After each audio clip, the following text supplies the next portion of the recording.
opening day at Gulfstream Park, at least for me, Saturday, December the 3rd. Let's see how the first big day of winter racing turned out.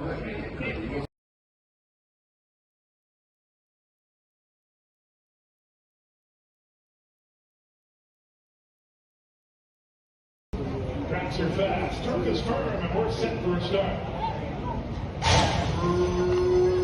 Racing in Gulfstream.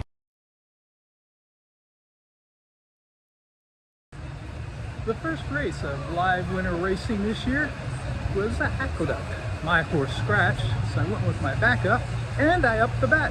Classic Legacy pressed the pace into the stretch. Park, challenged on the outside by Classic Legacy and on the inside by Yorkshire Prince. So it's three of them across with one bite all out in fourth. And now the field comes into the stretch. It is Classic Legacy who has now taken over. Yorkshire Prince down at the rail moves into second. Battlefield Park is back in third. One bite out in the middle of the track. Classic Legacy with the lead. Yorkshire Prince is in second. One bite is next in third. It is Classic Legacy. And he wins the opener on Cigar Mile Day. Classic like a favorite should.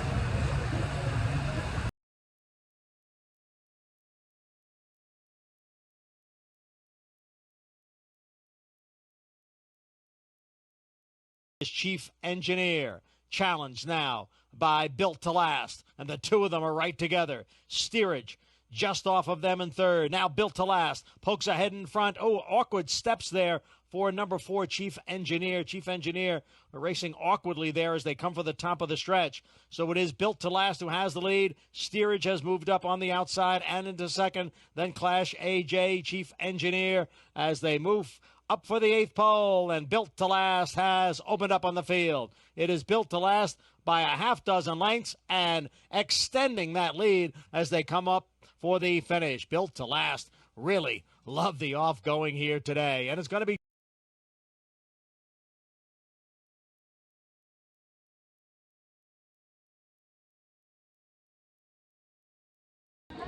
First stakes race of the day was the third from Tampa, the Sandpiper for 2-year-old fillies. I like number 5, Darth Vader, shipping in from Gulfstream off a win in the juvenile filly sprint. Somehow the crowd let her go off at second choice, tracked the leader into the stretch. To go in the Sandpiper, 22 seconds flat for that opening quarter mile. Antonio Gallardo and Lady Rattler rattling on here as they're in front by a length and a half to Darth Vader up on the outside of Dreaming of Snow. Those two just a length and a half back. It's 3 or 4 more then back to Awesome Pick and final episode still not involved. Around to the quarter pole they come. Lady Rattler, here's Darth Vader with a fresh challenge up on the outside. These two spin into the lane pretty much as one. Dreaming of Snow down toward the inside trying to come through as Darth Vader drifted a little bit wide. Awesome Pick's back into the bit and trying to pick all 3 of them up. They have a final furlong left to go. Darth Vader, here's Awesome Pick down the outside. Lady Rattler still pitching away toward the inside. It's Darth Vader in front. Awesome Pick down the far outside. Darth Vader clear though. Darth Vader going to win the Sandpiper. Triple the bet. Get back over $40.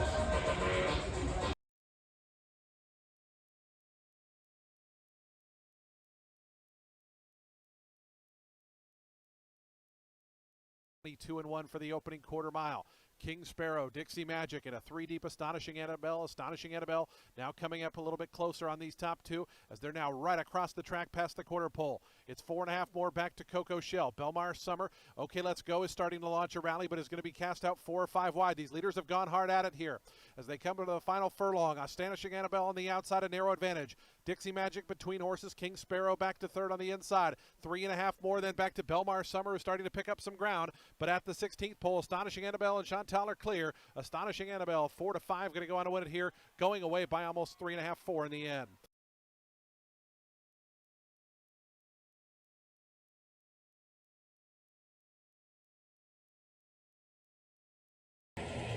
The 6th at Aqueduct was the first of their 3 graded stakes, and it was my best bet in New York.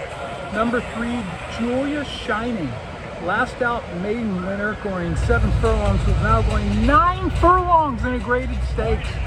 From the backstretch on, jockey Luis Saez was pushing her to run. She finally started picking up ground. 8 wide on the turn, flattened out. Big long shot. Tribal Queen is the leader here by a length and a quarter, with Royal Spa in second. La Vita Sofia is on the outside in third. Foggy Night is down towards the rail. Then Affirmative Lady in fifth. Julia Shining being pushed along. She hasn't responded yet, about 7 lengths from the lead. Gambling Girl trails 3/4 up in 1:14-1. And the 2-year-old fillies head for the top of the stretch. There's room on the inside for Foggy Night, and she's coming on through and going up to challenge for the lead. Right there is Tribal Queen, and on the outside is Royal Spa. Julia Shining is out in the middle of the track along with Affirmative Lady. And now they're coming for the 8th pole, and Julia Shining is coming on now on the outside.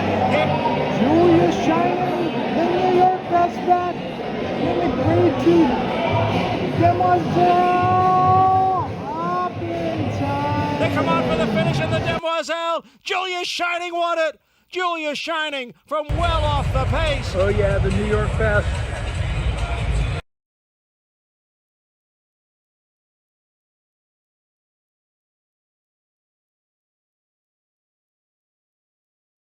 For America goes into that far turn. One Tough Dame right up alongside of that one. Opus 42 looping up 3 wide on the outside to come up and join the party. And those 3 right across the track. Here's Opus 42 with a sweeping move to come after the lead. One Tough Dame is right there, still battling on. Song of America now back third.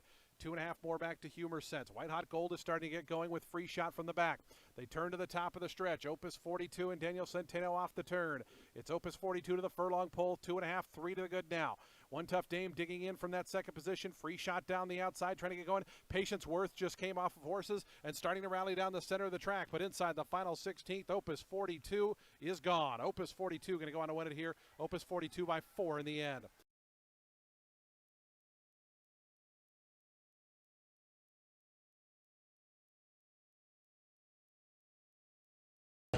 Race 8 at Laurel was the Maryland Juvenile going 7 furlongs. I really like number 1 Post Time. He was my Maryland best bet of the day. Been out twice. Both times came from off the pace to win by daylight. Today they broke out of the gate. He's in post 1. Oh, dead last. And then on the turn, he made an explosive Post Time move. still trailing. Post Time yet to pick it up.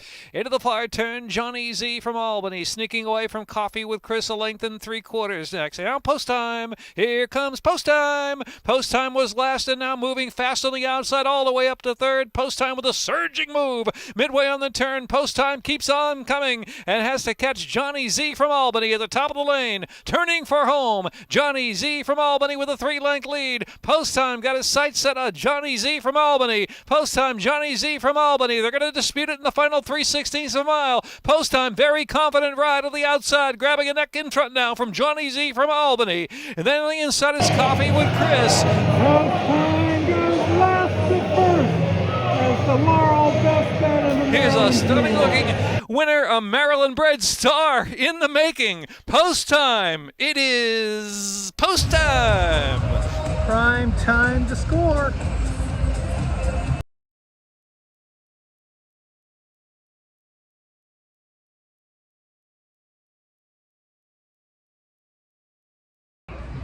The 9th at Tampa was the inaugural stakes for 2-year-olds going 7 furlongs. And on the outside, number 7, Super Chow.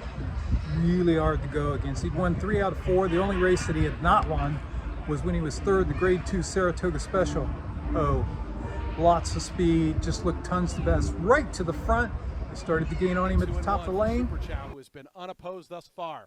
Super Chow midway on the far turn. The lead is almost 4 lengths now. Handsome Playboy Dreaming of Kona trying to come after this favored leader. The lead is shortening to 2.5. It's Super Chow to the top of the stretch. Handsome Playboy toward the inside, Dreaming of Kona on the outside. They're 3 clear of Shaq Diesel as Super Chow into the lane. Super Chow just in front. Toward the inside, Handsome Playboy has a final furlong to try to push on by. It's another length and a half, then back to Dreaming of Kona. Super Chow still in front at the 16th pole. Handsome Playboy down toward the inside, but Super Chow holding him at bay. Super Chow going to go on to win the inaugural stakes. Super Chow by 2 in the end. Much the best. Prime time. Yet another big time winner in the stakes.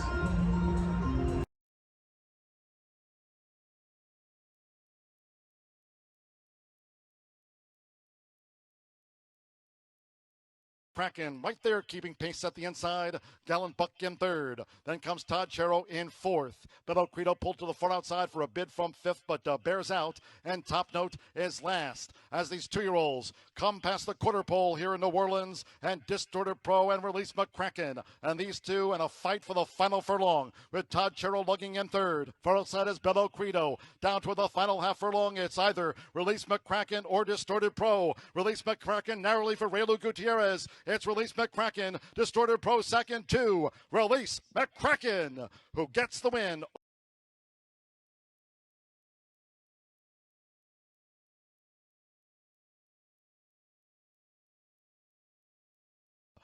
Lightning quick pace here as they roll to 3 furlongs from home. Short lead, Perfect Happiness. Pace pressure toward the inside from New Boss. And right there is Ouvra, orange with the blue hoops, who's poised as these fillies and mares come toward the top of the stretch. Elstown is raced wide, Cashable. We draw back then to Touch of Class, and Portilla is last as they straighten. The quarter whiz past in 22.12. It's Perfect Happiness who just leads a battling New Boss toward the inside. And here comes the Illinois-bred Ouvra, who's let loose on the outside with 1 furlong to go. New Boss backs out of it, and Portilla is rattling home too. They come past the 16th with Jareth Ludbury. It's Ouvra. Ouvra sticking to her guns to win the Panzeretta. It's Ouvra. Ouvra has won it from Portilla, who might have gained. Saturday was a great day. Even though I got shut out at Gulfstream, I had a bucket full of wins. I had multiple primetime best of the day wins, won multiple stakes, made multiple good decisions on changing my bets. All after winning Gulfstream. Won the first 2 races Thursday. Going to get some tomorrow. I won't be back next week because I'll be on a Christmas river cruise with Chloe in Western Germany.